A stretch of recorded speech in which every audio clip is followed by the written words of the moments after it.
Mr. President, nobody wants to throw you. Nobody wants to overthrow your government. Nobody wants you out of power through unconstitutional means.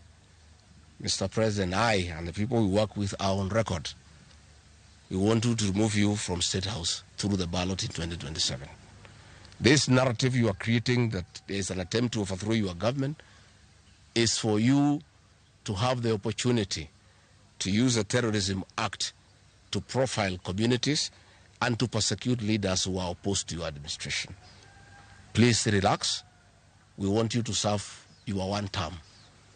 Nobody wants you out of government, and constitutionally, nobody has any plan to overthrow your administration, Mr. President. We want to face you on the ballot in August 2027. So just relax and stop crying wolf that anybody wants you out of office unconstitutionally. There is no leader here who is planning a coup, and none has the capacity, and nobody is interested. The leaders in this country, and indeed 95% of the Kenyan population, want to humiliate you at the ballot. They relish that moment. None of them would want you to go out through any other method, unless, of course, you decided to resign on your own volition. So please stop creating this narrative.